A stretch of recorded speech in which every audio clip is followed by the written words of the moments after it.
नमस्कार दोस्तों, स्वागत है आपका एक बार फिर लॉ फॉर आर पर्पस पे। एडमिनिस्ट्रेटिव लॉ का जो स्टूडेंट की डिमांड थी कि सर लोकपाल ओम्बड्समैन पे आप लेक्चर लीजिए, तो उसी के परिप्रेक्ष्य में अपन आ गए हैं मेरे ब्लॉग पे। ये ब्लॉग रहा मेरा, यहाँ पे आप आके इसको सब्सक्राइब कर सकते हैं, फॉलो कर सकते हैं। फिलहाल अपन ब्लॉग पे चलते हैं। अब ब्लॉग में अंदर चलने के बाद अपन ओम्बड्समैन लोकपाल संस्था को आज देखेंगे। लोकपाल का अर्थ क्या है, मीनिंग ऑफ ओम्बड्समैन, इन सब को अपन समझें उससे पहले अपन इतना समझ लें कि लोकपाल एक ऐसा प्रहरी है, जनता का ऐसा सेवक है जो प्रशासकीय है और बड़े लंबे समय से इस संस्था का निर्माण होना चाह रहा था लेकिन नहीं हो पाया। लगातार प्रयास करते करते लगभग 70 वर्ष के बाद कई सरकारें आई और गई, उसके बाद ये 2013 में जाके बिल पास हो गया है, बन गया है और 2014 में एग्जीक्यूट हो गया है। हालांकि 2019 में जाके नए हमारे प्रथम पिनाकी चंद्र घोष जो पूर्व उच्चतम न्यायालय के न्यायाधीश रहे हैं, वो उसके प्रथम अध्यक्ष बने हैं। एक प्रणाली है, एक सिस्टम है। सामान्य रूप से आप इतना समझना है कि एक संस्था है जिसमें 8 सदस्य होते हैं, एक अध्यक्ष होता है और अध्यक्ष आपका उच्चतम न्यायालय का मुख्य न्यायाधीश या न्यायाधीश हो सकता है, पूर्व न्यायाधीश हो सकता है। तो उसके बारे में अपन देखेंगे। और जो न्याय उसमें जो सदस्य रहते हैं 8, उसमें से 4 सदस्य न्यायिक होते हैं और 4 सदस्य SC, ST, OBC और महिला और अल्पसंख्यक वर्ग से होते हैं। इनके क्या कार्य हैं, इनकी क्या शक्तियां हैं, वो हम देखेंगे और इसका कितना महत्व है इंडिया में ओम्बड्समैन का। बाकी विदेश देशों में और विदेशों में इसकी क्यों आवश्यकता पड़ी, उसके ऊपर बात करेंगे। तो अपन चलते हैं, सबसे पहले इसका अर्थ देख लेते हैं। Meaning of ombudsman. ओम्बड्समैन की परिभाषा करना कठिन है। यह संसद के एक ऐसे अधिकारी के रूप में कार्य करता है जिसका प्रमुख कार्य संसद के अभिकर्ता के रूप में कार्य करते हुए नागरिकों को कार्यपालिका द्वारा प्रशासनिक शक्ति के दुरुपयोग के विरुद्ध संरक्षण प्रदान करना है। आप जानते होंगे कार्यपालिका क्या है और विधायिका क्या है। हम यहाँ पर 3 पिलर मानते हैं, हालांकि चौथा पिलर हम प्रेस को मानते हैं। कार्यपालिका है, विधायिका है और न्यायपालिका है। और पावर ऑफ सेपरेशन के अंतर्गत कोई किसी के काम में हस्तक्षेप नहीं करता है। यहाँ पे ओम्बड्समैन है, वो कार्यपालिका द्वारा प्रशासनिक शक्ति के दुरुपयोग के विरुद्ध संरक्षण प्रदान करता है। एक्चुअल में विधायिका ने विधि का निर्माण किया है और कार्यपालिका अपने प्रशासनिक स्तर पर काम करती है। तो ओम्बड्समैन के बारे में हम देखें तो यह विधायिका का एक स्वतंत्र और निर्दलीय प्राधिकारी होता है।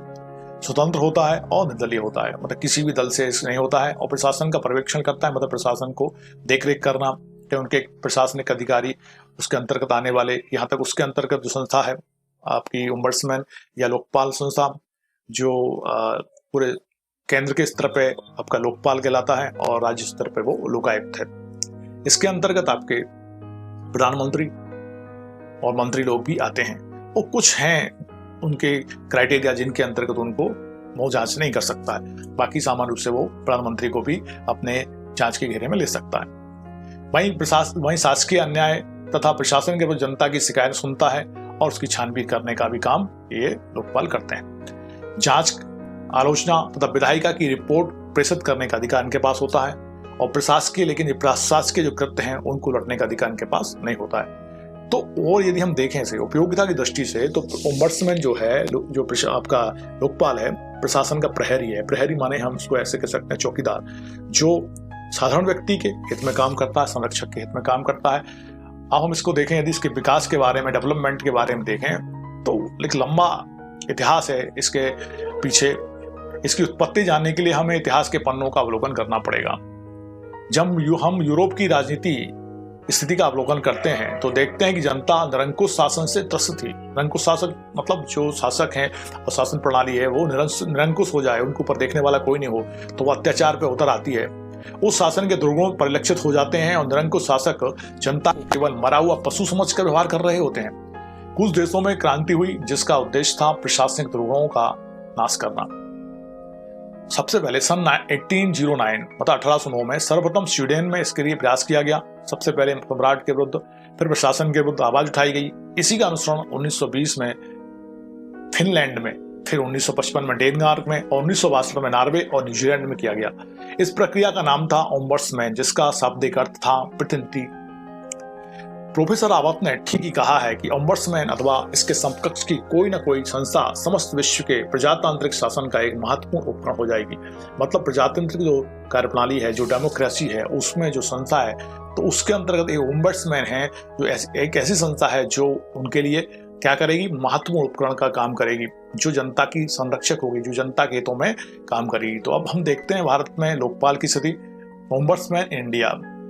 भारत में ओम्बड्समैन की उपयोगिता उसी प्रकार से है जैसे कि अन्य देशों को है। भारत में MC सेजलवाड़ ने 1962 में प्रथम बार इस संस्था का जिक्र किया। प्रशासनिक सुधार आयोग ने ओम्बड्समैन जैसी संस्था, लोकपाल एवं लोकायुक्त संस्था के निर्माण की स्थापना की सिफारिश की है। भारत सरकार आयोग की सिफारिश मानकर 1969 में लोकपाल तथा लोकायुक्त विधेयक 1968 में पेश किया गया, परंतु यह सफल प्रयास नहीं था। दूसरी बार 1971 में फिर से प्रयास किया गया, परंतु यह भी असफल रहा। जनता पार्टी की सरकार ने 1977 में फिर लोकपाल विधेयक 1970 संसद में प्रस्तुत किया, वह भी असफल रहा। 1985 में फिर प्रयास किया, वह भी असफल रहा। 1989 में भी प्रयास किया, वह असफल रहा। 1996 और 1998 में भी लोकपाल बिल लोकसभा में पेश किए गए, परंतु ये पारित नहीं हो सके। आखिरकार सन 2011 तक 8 बार इस बिल को पास किए जाने के बारे में बात होती रही, किंतु जनता को इसके बारे में सही से जानकारी नहीं होने के अभाव में इसे पास नहीं किया गया और सरकार द्वारा भी अधिक महत्व नहीं दिया गया। सन 2002 में बात उठी कि लोकपाल बिल पास होना चाहिए और इसमें प्रधानमंत्री को इससे दूर रहना चाहिए, क्योंकि उनके ऊपर काफी सारी जिम्मेदारी होती है। सन 2005 में फिर से इसे पेश किए जाने के बारे में बात की गई, किंतु इस बार भी इस बिल को पास नहीं किया जा सका। सन 2011 में सरकार ने प्रणब मुखर्जी की अध्यक्षता में मंत्रियों के एक समूह का गठन किया। उसमें यह चर्चा हुई कि किस तरह से भ्रष्टाचार से निपटा जा सकता है और तभी से इस बिल को पास करने के बारे में बेहतर तरीके से चर्चाएं शुरू हो गईं। इसमें भारत के एक समाज सुधारक एवं कार्यकर्ता अन्ना हजारे जी का बहुत बड़ा हाथ था। उन्होंने आंदोलन कर लोकपाल बिल पास करने के लिए भारत की सरकार के ऊपर दबाव डाला। लोकपाल बिल को सन 2013 में लोकपाल और लोकायुक्त दोनों के रूप में संसद के दोनों सदनों में पास कराया गया। इसके बाद सन 2016 में लोकसभा ने लोकपाल अधिनियम में संशोधन करने पर सहमति व्यक्त की और इस बिल की समीक्षा के लिए इसे एक स्टैंडिंग कमेटी के पास भेज दिया। इस बिल के पास होने के 6 साल बाद, यदि इस साल 2019 को जाकर आखिरकार 6 साल बाद सन 2019 को जाकर भारत में पहला लोकपाल नियुक्त हुआ और नियुक्त किए गए लोकपाल का कार्यकाल आने वाले 5 साल तक के लिए होगा। तो 2013 में बिल आया और प्रथम जो आपके लोकपाल बने वो न्यायाधीश, सुप्रीम कोर्ट के न्यायाधीश पिनाकी चंद्र घोष थे, जो भारत के प्रथम लोकपाल या ओम्बड्समैन कहलाए हैं। अभी लोकपाल और लोकायुक्त अधिनियम 2013 की जो मुख्य विशेषताएं वो हम एक दृष्टि में अब देख लेंगे फटाफट। Salient features of Lokpal and Lokayukta अधिनियम 2013। भ्रष्टाचार के विरोध में पास किए गए इस बिल में यह बताया गया है कि केंद्रीय स्तर पर इसके लिए लोकपाल नियुक्त होंगे और राज्य स्तर पर इसके लिए लोकायुक्त की नियुक्ति होगी। राज्य सरकार में राज्यों को इस अधिनियम के शुरुआत में 1 साल के अंदर लोकायुक्त का गठन करना होता है। लोकपाल द्वारा संदर्भित मामलों में परीक्षण करने के लिए विशेष अदालतों का गठन किया जाएगा। लोकपाल प्रधानमंत्री सहित सभी प्रकार के लोक सेवकों को कवर करता है। यदि उन्हें पता लगता है कि उनके खिलाफ कहीं पर भ्रष्टाचार हो रहा है तो लोकपाल इसके लिए अपनी जांच शुरू कर सकते हैं। इसके लिए भले ही अन्य एजेंसी द्वारा जांच की जा रही हो, फिर भी वे खुद से अपनी तरफ से जांच शुरू कर सकते हैं। सशस्त्र बल लोकपाल के दायरे में नहीं आते हैं। सशस्त्र बल मतलब सेनाएं। हालांकि लोकपाल बिल में प्रधानमंत्री जी को कुछ छूट दी गई है। दरअसल जब प्रधानमंत्री के ऊपर भ्रष्टाचार का आरोप लगता है तो लोकपाल कार्रवाई कर सकते हैं, लेकिन इसके लिए लोकपाल के अन्य 8 सदस्यों की सहमति भी होना आवश्यक है। इसमें एक चीज यह भी है कि कुछ चीजों में लोकपाल प्रधानमंत्री जी को इसमें शामिल नहीं कर सकते हैं, जैसे अंतर्राष्ट्रीय संबंधों से जुड़े मामलों में, आंतरिक या बाहरी सुरक्षा, पब्लिक ऑर्डर, एटॉमिक एनर्जी और स्पेस आदि के मामलों में। इन सभी मामलों में प्रधानमंत्री जी को छूट दी गई है। इससे संबंधित उनसे क्वेश्चन नहीं किए सकते। इससे समझ में आता है कि हाल ही में राफेल जो हेलीकॉप्टर का मुद्दा सामने आ रहा है, तो इस मामले की जांच करने की शक्ति लोकपाल के पास नहीं है। इसके अलावा यदि लोकपाल या लोकायुक्त के किसी अधिकारी के खिलाफ किसी भी शिकायत की जांच आती है और वह आरोप सही पाया जाता है तो अधिकारी 2 महीने के अंदर बर्खास्त कर दिया जाएगा। लोकपाल बिल में यह अनिवार्य किया गया है कि जो भी लोक सेवक होंगे उन्हें अपने पूरे परिवार जमीन जायदाद और उनकी देनदारियों की घोषणा पहले से करनी होगी। मतलब पहले से उनको अपना बारे में डिटेल गवर्नमेंट को बताना पड़ेगा कि उनकी क्या प्रॉपर्टी है, क्या प्रॉपर्टी नहीं है। यदि इसके अलावा कोई प्रॉपर्टी पाई जाती है तो लोकपाल बिल के अंतर्गत उनको लोकपाल के माध्यम से उस चीज को पूछा जा सकता है और उसको कटघरे में खड़ा किया जा सकता है। इस अधिनियम में यह भी सुनिश्चित किया गया है कि सार्वजनिक कर्मचारी जो विसल ब्लोअर के रूप में कार्य करते हैं वे इसमें सुरक्षित हैं। यानी यदि कोई नागरिक का सरकारी काम या अन्य तरह का कोई काम निर्धारित समय में नहीं किया जाता है तो वह लोकपाल से इसकी शिकायत कर सकता है, जिससे किसी भी सरकारी कार्यालय में लोकपाल दोषी अधिकारियों पर वित्तीय जुर्माना लगा सकते हैं और शिकायत करने वाले को यह मुआवजे के रूप में प्रदान कर सकते हैं। साथ ही उनकी सुरक्षा का पूरा दारोमदार भी लोकपाल अपने सिर पे लेते हैं। इस तरह से इसके लिए एक अलग विसल ब्लोअर संरक्षण अधिनियम पारित किया गया है। यदि लोकपाल की उनके कार्यकाल के दौरान मृत्यु हो जाती है, मतलब कार्यकाल के दौरान मृत्यु हो जाए यदि आपके लोकपाल की, या भी अपने पद से इस्तीफा दे देते हैं तो उनके स्थान पर लोकपाल के सबसे वरिष्ठ सदस्य 8 सदस्य से वरिष्ठ सदस्य को अगले लोकपाल की नियुक्ति तक पदभार संभालने के लिए कहा जाता है। इसके अलावा यदि लोकपाल किसी कार्य के चलते उपस्थित नहीं होते हैं तो उनकी अनुपस्थिति में उनकी जगह भी लोकपाल के सबसे वरिष्ठ सदस्य को ही दी जाती है। अब हम ये समझ चुके हैं कि लोकपाल क्या है। अब लोकपाल लोकायुक्त अधिनियम 2013 के अनुसार उनके सदस्यों की पात्रता का मानदंड हम देख लें। Eligibility criteria for Lokpal and it's members as पर लोकपाल एंड लोकायुक्त एक्ट 2013, मतलब 2013 के लोकपाल अधिनियम है उसके माध्यम से हम क्या लोकपाल और क्या लोकपाल की संस्था के अंतर्गत जो काम करने वाले सदस्य हैं उनकी योग्यता क्या होनी चाहिए। तो लोकपाल एक बॉडी है जिसमें एक चेयरपर्सन यानी अध्यक्ष होता है और इसके अलावा इसमें 8 अन्य सदस्य भी होते हैं। कि लोकपाल अध्यक्ष एवं उसके सदस्यों के चयन के लिए निम्न पात्रता निर्धारित की गई है। लोकपाल के अध्यक्ष के रूप में नियुक्ति के लिए आवश्यक है कि लोकपाल या तो भारत का पूर्व मुख्य न्यायाधीश होना चाहिए या सुप्रीम कोर्ट का पूर्व न्यायाधीश होना चाहिए। इसके अलावा उन लोगों को भी लोकपाल का अध्यक्ष बनाया जा सकता है जो एक निर्दोष, ईमानदार और बेहतरीन योग्यता वाले एक प्रतिष्ठित व्यक्ति हों। साथ ही उन्हें कुछ विशेष श्रेणियों में न्यूनतम 25 वर्षों का विशेष ज्ञान और उसमें विशेषज्ञता होनी चाहिए। जैसे कि भ्रष्टाचार है, श्रेणियां कौन सी हैं जो जिनमें उनको योग्यता होनी चाहिए विशेष, वो हैं भ्रष्टाचार विरोधी नीति, सार्वजनिक प्रशासन, सतर्कता, बीमा और बैंकिंग सहित वित्त एवं कानून और प्रबंधन जैसी संबंधित कोई जानकारी के विशेषज्ञ हों। लोकपाल के सदस्यों को 2 श्रेणियों में बांटा गया है जिनमें 50% न्यायिक सदस्य हैं और 50% आपके सदस्य SC, ST, OBC और अल्पसंख्यक और महिलाओं से होते हैं। लोकपाल के जो न्यायिक सदस्य हैं वे या तो सुप्रीम कोर्ट के पूर्व न्यायाधीश होंगे या हाई कोर्ट के पूर्व मुख्य न्यायाधीश ही हो सकते हैं। इसके अलावा जो अन्य सदस्य हैं उनके लिए वही पात्रता मापदंड है जो लोकपाल अध्यक्ष के लिए है। एक लोकपाल की अधिकतम उम्र 70 साल होनी चाहिए। इससे ऊपर के किसी भी उम्मीदवार को लोकपाल के रूप में नियुक्त नहीं किया सकता। तो ये तो हो गया लोकपाल और उनके सदस्यों की योग्यता के बारे में और उनकी कितनी पात्रता है उसके बारे में हम देखा। अब हम देखते हैं कि लोकपाल के कार्य क्या है। Functions of ombudsman. तो पहला है लोकपाल विधायिका का एक स्वतंत्र और निर्दलीय प्राधिकारी होता है जो प्रशासन का पर्यवेक्षण करता है, जो हम जानते हैं। वह प्रशासकीय न्याय तथा प्रशासन केवल जनता को शिकायतें सुन सकता है तथा उनकी छानबीन कर सकता है। इसके अलावा उसे जांच, आलोचना तथा विधायिका की रिपोर्ट प्रस्तुत करने का अधिकार होता है, किंतु वो प्रशासकीय कृत्यों को उलट नहीं सकता है, उलट देने का अधिकार नहीं होता है।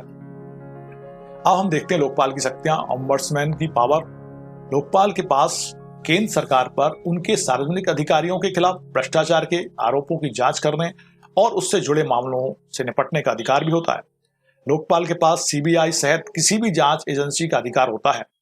यदि CBI ने किसी भ्रष्टाचार के आरोपी की जांच की है और यदि उसमें कुछ गड़बड़ लगती है तो लोकपाल उस एजेंसी द्वारा की गई जांच की भी जांच कर सकता है। साथ ही लोकपाल की अनुमति के बिना वह कहीं और स्थानांतरित नहीं हो सकते हैं। भ्रष्टाचार के खिलाफ मामले में जांच के लिए 6 महीने की अवधि तय की गई है और 6 महीने के अंदर जांच एवं परीक्षण पूरा किया जाएगा ताकि कोई भी भ्रष्ट राजनेता, अधिकारी या न्यायाधीश को जल्द से जल्द जेल भेज दिया जाए। हालांकि लोकपाल या लोकायुक्त एक बार में 6 महीने के एक्सटेंशन की अनुमति दे सकते हैं, मतलब 6 महीने के लिए बढ़ा सकते हैं, लेकिन इस तरह के एक्सटेंशन की जरूरत के लिए लिखित आवेदन देना होगा और उसको सिद्ध करना होगा।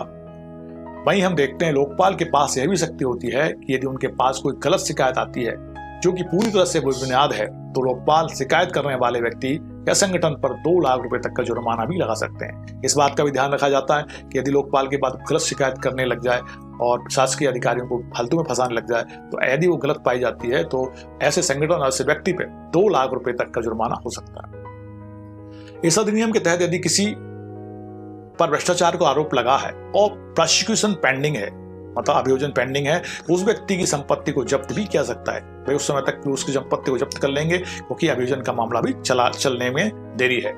इस तरह से लोकपाल के पास ये सारी शक्तियां होती हैं जिसका उपयोग वे भ्रष्टाचार जैसे गंभीर मुद्दों से निपटने के लिए करते हैं। इसके अलावा उनके पास सिविल न्यायालय की शक्ति होती है, कई मामलों में इनका उपयोग करते हैं। और अंततः हम देख लेते हैं कि इंपॉर्टेंस क्या है, महत्व क्या है। वैसे हम अभी तक जो हमने देखा वो उनका महत्व ही था, कितने उपयोगी हैं वो प्रशासन के लिए, प्रशासनिक शक्तियों के नियंत्रण के लिए, क्योंकि प्रशासन के पास जो शक्तियां हैं कल्याणकारी राज्य की परिकल्पना को पूर्ण करने के लिए हैं। उनके पास जो शक्तियां हैं, उनके पास जो कार्य करने की ताकत है, जो दायित्व हैं उनका निर्वहन करें और उनसे बाहर जाके यदि सीमाओं से परे जाके काम करते हैं या सीमा को उल्लंघन करते हैं तो दंड देने के लिए लोकपाल जैसी संस्था होना आवश्यक है। तो महत्व को हम देख लेते हैं, इंपॉर्टेंस है।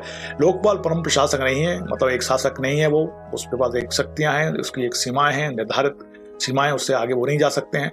संसदीय अधिकारी होने के कारण नौकरशाही के रूप से स्वतंत्र होता है, संसदीय अधिकारी हैं, है ना।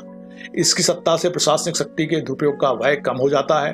उनकी उपस्थिति मात्र प्रशासन पर शक्ति के उपयोग के संदर्भ में निरोधात्मक प्रभाव डालती है, मतलब उनके उपस्थित होने से जो प्रशासन है उसकी जो शक्ति है उस पर निरोधात्मक प्रभाव पड़ता है, मतलब उनको गलत करने से रोकने की क्षमता जनता के पास है, उनके पास है, तो उससे वो गलत करने से रुक जाते हैं। इस प्रकार यह निष्कर्ष निकलता है कि भारत में लोकपाल जैसी संस्था की स्थापना से देश का हित हो रहा है। लोकपाल आधुनिक राज्य की अनिवार्यता है।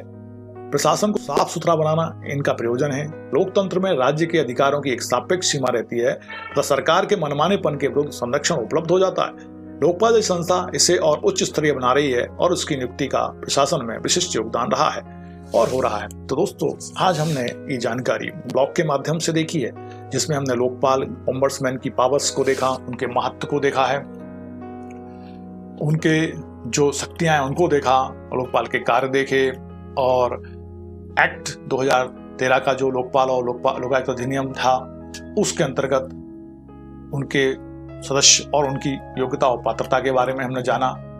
वहीं हमने जाना कि लोकपाल अधिनियम के जो साइलेंट फीचर्स हैं वो क्या हैं, पहले लोकपाल कौन थे और फिर लोकपाल की नियुक्ति आगे जाके 2019 में हो पाई। लोकपाल बिल हमारा 2013 में आ पाया, उसका डेवलपमेंट देखा विभिन्न देशों में हमने। इसके अलावा लोकपाल क्या होता है उसका अर्थ हमने जाना। तो दोस्तों, आपको ये जानकारी कैसी लगी? यदि आपको अच्छी लगी हो तो इसे शेयर करें, लाइक करें, सब्सक्राइब करें, इस चैनल को सब्सक्राइब करके रखें। इसके अलावा CRPC, IPC evidence, IPC, CPC, अब ट्रांसफर ऑफ प्रॉपर्टी एक्ट और तमाम जो सिविल जज के सब्जेक्ट हैं, MPADPO के और MPADG के सब्जेक्ट हैं, उन पर मेरे लेक्चर्स और ऑब्जेक्टिव क्वेश्चंस के ढेर सारे वीडियो आप प्लेलिस्ट में जाके देख सकते हैं। इस वीडियो के डिस्क्रिप्शन बॉक्स में मैं उन सब का डिटेल आपको दे दूंगा। इसके अलावा आपको कोई अन्य जानकारी या अन्य सामग्री की आवश्यकता हो तो मुझे कमेंट बॉक्स में कह के आप मांग सकते हैं। तो दोस्तों, मिलते हैं नेक्स्ट वीडियो में। तब तक के लिए अपना ध्यान रखिए, डिस्टेंसिंग का पालन कीजिए, स्वस्थ रहिए, मस्त रहिए और व्यस्त रहिए। जय हिंद, जय भारत।